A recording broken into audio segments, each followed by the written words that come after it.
Thank you for joining us again and welcome back to our channel. We appreciate your time and we give you all a huge thumbs up for the over 30,000 subscribers that we've had.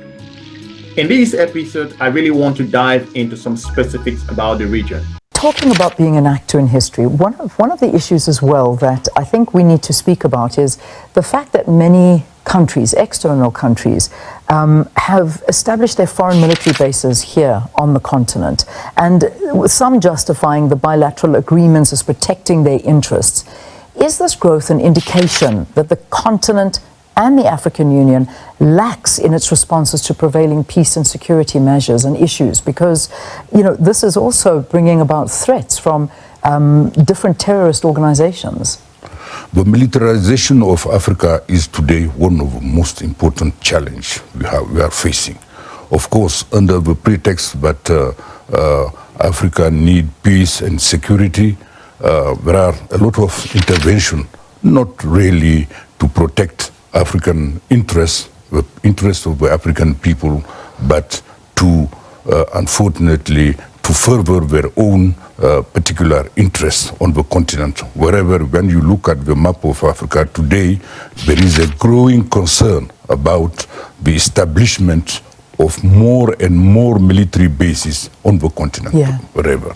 Today, I will be diving into one of Africa's most experienced ambassadors who have been in the military environment regards to geopolitics. As you know, we made a video here a couple of months ago talking about the scramble for Africa, and that particular expert gave his own input, which was, a lot of people said, was on point. But today, I have a video to play for you with regards to how he went even a lot deeper with regards to the leadership challenges in the continent of Africa, what Africa needs to do, the African voice. So I will dive into some specifics.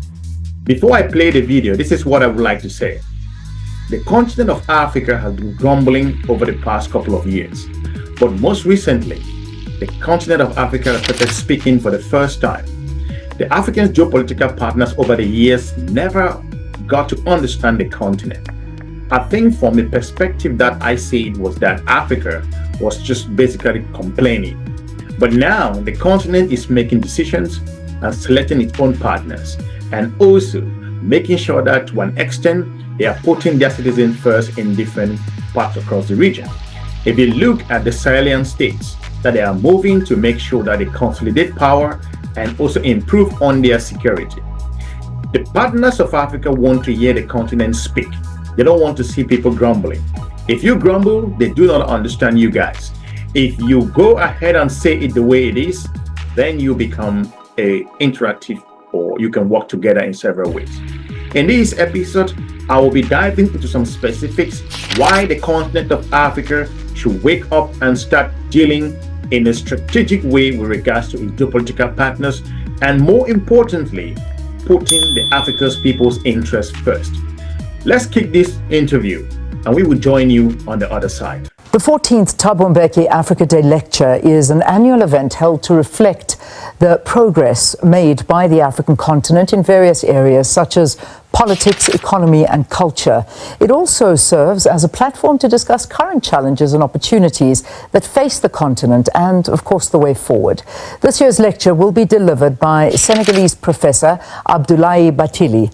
He has held numerous positions, including being Senegal's senior minister in the office of the president in charge of African affairs. His most recent former position as the special representative for Libya and the head of the United Nations support mission in Libya. This was held until last month. Professor Bathily joins us in studio to talk more about the 14th Thabo Mbeki Africa Day Lecture. It's wonderful to host you in studio, and thank you for coming in. Thank you to have me on your program. It's an absolute pleasure. So you'll be delivering the 14th Thabo Mbeki Lecture under the theme, The New International Scramble for Africa and the Challenges of Unity. It's an interesting theme this year. How does it talk to where we are currently as a continent and our influence in global geopolitics? Well, Africa faces today a number of challenges of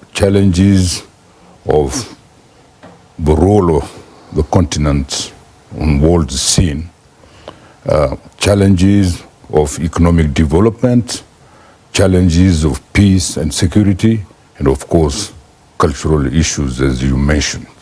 And I must say that those challenges are very, very important today. And it is important for us to overcome them. And we will have to discuss how to overcome them, how the African citizens should mobilize, should revive the liberation agenda. Africa's geopolitical partners have sensed weakness in the African leadership model. That's the reason why they could post some of the leaders around, because they never had a unified position. And the countries in the Sahel have decided to go it alone. If they are doing the right thing, we will find out. If they are doing the wrong thing, we will find out. But again, they have decided to take their future in their own hands and make strategic decisions and work with partners that will, to an extent, make significant contribution in their own development, their security, their collaboration, and the win-win partnership, which is more important. Remember, African countries have not said they want to work with just the Russians or Chinese or the European Union or the United States of America. They want to diversify their partners and look at a number of options that are out there. You can't tie these countries to work with just one country. It could be France or the United States or Russia alone or China. No, the continent leaders need to put it on the table clearly that we want to work with everybody, and that's the way it's going to be, as simple as that. That's why the Sahelian countries have been called out in a number of ways. They have been questioned if what they are doing. But I think the leaders there have decided that we want to try something new. And that's the way it's going to go. There's nothing that's going to change. Every country's sovereign nations have to make decisions. So I don't see why the countries decide its own decision. It's become unusual. A very big thing as well, and we often speak to it, doesn't matter which country on the continent we speak to, but we also talk of the protection of our mineral resources. How do we as a continent work towards this? Well, the scramble of Africa for Africa by international players is about mainly the African resources, mineral resources, but also the economic assets, other economic assets of Africa. So this is what it's about. And there is a geopolitical play out today in Africa. And Africa is considered as an important playground for most international players, precisely because of that. Yeah, indeed it is, and it's an issue of trying to do business in a way that benefits the people of the continent, because that seems to be where we fail a lot, is that the outside world seems to benefit more than the people of Africa. Well, this has to do something to do with the leadership crisis going on in Africa today. And I think it is important by African citizens at all levels, civil society organizations, political parties, citizens individually, to rise up and to try to do something about these situations so that Africa can become a positive actor, not a subject of history, but an actor of history at this point in time. When the African diplomat Abdoulaye Bathily of Senegal's origin resigned from his role as UN envoy to Libya, he said there was too much political issues and stall in terms of the political process. But I don't see it that way. I see Libya as a mess based on foreign intervention that was uncalled for at the time.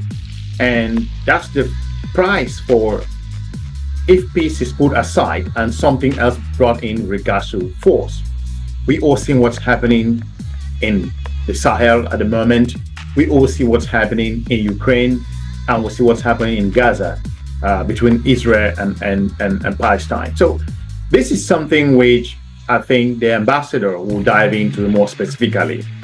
And I think that Libya has been a disgrace based on the intervention that happened. And a number of Africa's geopolitical partners have accepted. Even the former president of the United States of America, Barack Obama, called Libya's intervention a shit show. That's what he said. And that's to give you a picture of how once peace is put aside and war is chosen for the way forward, then it's what we get. Talking about being an actor in history, one of the issues as well that I think we need to speak about is the fact that many countries, external countries, have established their foreign military bases here on the continent, and some justifying the bilateral agreements as protecting their interests. Is this growth an indication that the continent and the African Union lacks in its responses to prevailing peace and security measures and issues? Because, you know, this is also bringing about threats from different terrorist organizations. The militarization of Africa is today one of the most important challenges we are facing. Of course, under the pretext that Africa needs peace and security, there are a lot of intervention, not really to protect African interests, the interests of the African people, but to, unfortunately, to further their own particular interests on the continent. Wherever, when you look at the map of Africa today, there is a growing concern about the establishment of more and more military bases on the continent, wherever. And it is a worry, it is a big concern when these things start happening. And I suppose one thing that we need to, again, emphasize is the leadership issues. And we need to see more leadership on the continent.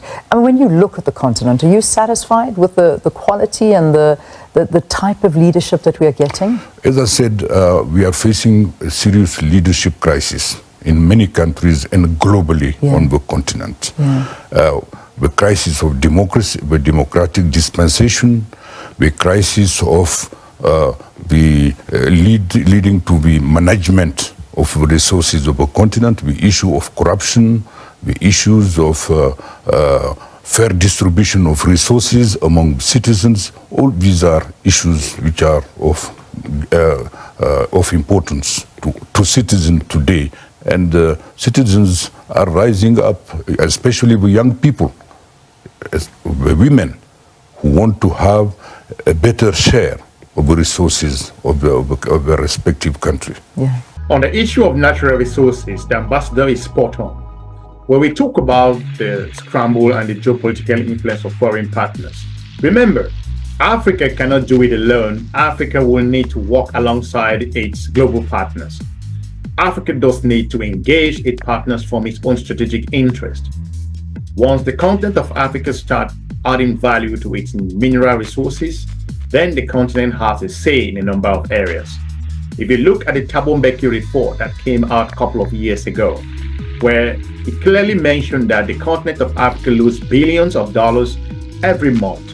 In a year, I think, if my memory serves me well, it's over 500 billion US dollars a year. That's a huge amount of money that leaves the continent. So how can Africa figure out? Talking about leadership, like I pointed out, Africa's geopolitical partners have sensed weakness in the African leadership model. That's the reason why you saw what happens in Niger, and the president travels to France, having conversations where he has huge economic challenges in his own country, cannot resolve them. The Western partners don't understand why. I think that France never told the president of Niger not to put in water or build good hospitals. You can give credit in that area. It doesn't take billions of US dollars to build a hospital in your own country. So they have sensed weakness in that area. It means your people are not with you. That's why countries that are outspoken, look in the continent, are able to move strategically ahead. Look at Rwanda. Look at South Africa. Look at Tanzania. Look at Uganda, Zimbabwe. They are, of course, developing to an extent. They have challenges. Look at Morocco. Look at Algeria. They are making strategic choices. So these countries are looking towards the future. So to an extent, it is important that leadership starts speaking out. Once you speak out, might not be the most popular thing, but again, your geopolitical partners will know where you stand. On the issue of the Kenyan president visiting the United States of America, Ambassador Bathily looked at that, saying that was more of a side issue.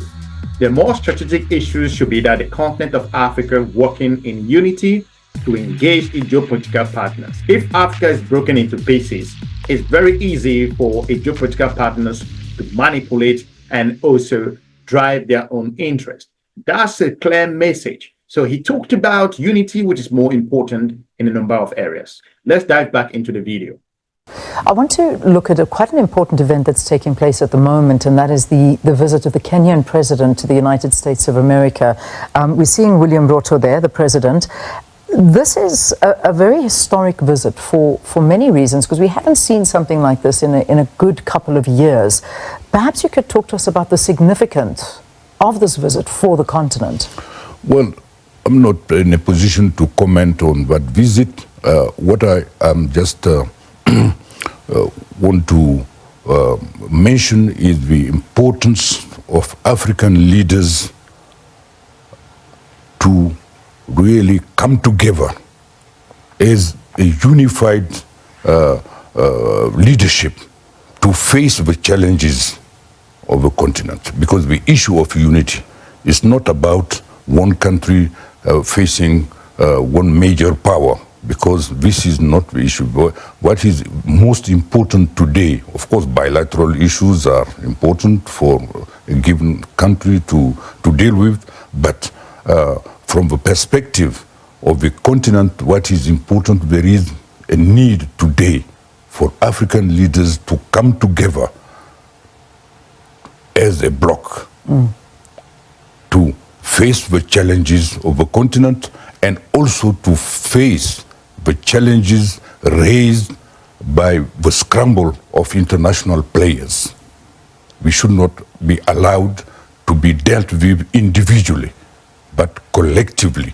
What kind of strategy we could put in place as a common leadership to face the realities of the world today, to put Africa on the world scene as a progressive actor which look at its own future to shape its own destiny. And this can be done only if we are united. As Kwame Nkrumah has said, Africa must unite. Yeah. This motto is still very, very, very necessary. That's why Africa has become a playground for foreign military bases, looking at Djibouti, looking at the Horn of Africa, and a number of other countries who are intending to build military bases in the continent.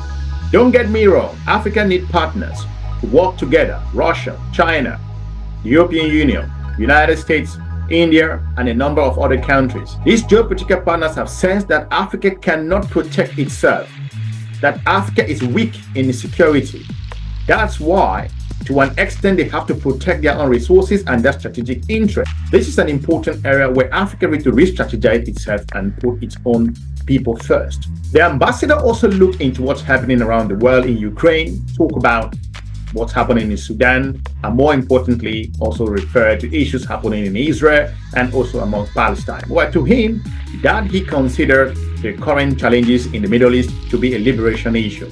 That those countries are, that's his own word, that he perceived that to be a liberation goal, that the Palestinians are engaging the Israelis in several ways to fight for their own liberation in a number of other areas. So these are top-level issues that are plaguing the global community, and Africa has a stake on it, and Africa needs to say where it stands. Africa has to be clear in terms of its communication. Africa hasn't been clear all these years, and that's why the people in West Africa, especially in the Sahel region, are more clearer now, and is causing issues in the geopolitical setting. Today, however, is a very big day as well for a role that South Africa has been taking at the International Court of Justice. Obviously, I imagine you've been following it quite closely, with South Africa approaching that court, and now the ruling on South Africa's request for additional measures in regard to what is happening in Gaza and Israel, and South Africa having a very big role in this and leading the way in terms of trying to seek what South Africa believes is justice for the people of Gaza. Perhaps you want to weigh in on, as a continent and as a country, South Africa, what this is doing for our stance again in the geopolitical front. Well, the action taken by South Africa, I must say, is a very commendable action which is applauded throughout Africa by the citizens, by whoever cares about the issue of liberation, because the issue of Palestine, beyond Palestine, it is an issue of liberation. Therefore, it is particularly a commendable action to be taken, and it should be supported not only by Africans but other peace-loving people throughout the world. And the liberation issue is very important, and I'm happy that South Africa has taken this issue. The ambassador was pretty clear in terms of the freedom of movement and also travel across the region. When the question was posed with regards to how he perceived the freedom of movement in the region, he made it pretty clear that it's a disgrace in terms of the difficulties if you consider the African continental free trade area, which is now in the implementation phase. And if one of Africa's sons, who would consider one of the biggest investors in the continent of Africa, not just opening businesses in his own country, but in other countries across the region, faces difficulties to travel across the continent, that is a big red flag with regards to where the continent is going. Quite an interesting statement that was made by Aliko Dangote, this I don't know if it was this week or a few weeks ago, where he was talking about the fact of traveling as an African within the continent. You need about 35 different visas to move freely within our own continent. I want to get your stance on this, on the freedom of movement within the continent, and how we can sort of look at bringing Africa more together. It's something you focused on quite a bit during this interview, but try and almost integrating it with the whole issue of the free trade area agreement that we've got going, but also the movement of Africans within Africa. Well, as you know, Africa is divided. When you look at this map of Africa today, it is sure that those borders are colonial borders, of course. And since 1963, when the Organization of African Unity was launched, the aim was to make unity happen. Unity is not just political, it's about also the economy. I believe that if we create the conditions for the African free continental trade, to give opportunity of young people, of entrepreneurs, or or business people to go around Africa, to be able to come together, to form enterprises beyond any given country, we will have the conditions for economic development. Yeah. Most of our markets are too small to cater for the opportunities, employment opportunities for young people. For instance, everybody talk about the youth bulge. Millions of young people come to the labor market every year in Africa. How to deal with this issue? We can do it only if we create the conditions for economic development through enterprises who are centered towards the interests of the people of Africa, not the interests of international corporations. This, so long as we keep those colonial borders, so long as we go on the what I call the colonial legacy, we cannot cater for young people, for women, and Africa need economic prosperity. Africa needs to use its wealth, huge wealth, to create the conditions for prosperity for young people, better education, better health. This is what unity is about. It's not just about politics. Politics is important because, of course, in terms of the values, it carries the value of for liberations, the mobilization for Africa to own its own destiny, to shape a better future for all the people. Hopefully we've informed you in regards to the geopolitical issues and geoeconomic challenges that the continent of Africa face. These type of conversations are relevant for decision makers in the region to listen carefully. Our channel is being watched by Africa's geopolitical partners and African officials themselves. Listen, Africa should have observer status in the European Union and in the United States and in China and in Russia as well, including the Middle Eastern Parliament. It's important for Africa to set its tentacles into those regions and engage its partners from a different perspective. The continent of Africa will never be the same again. Africa would have to re-strategize itself or face huge challenges in the 21st century.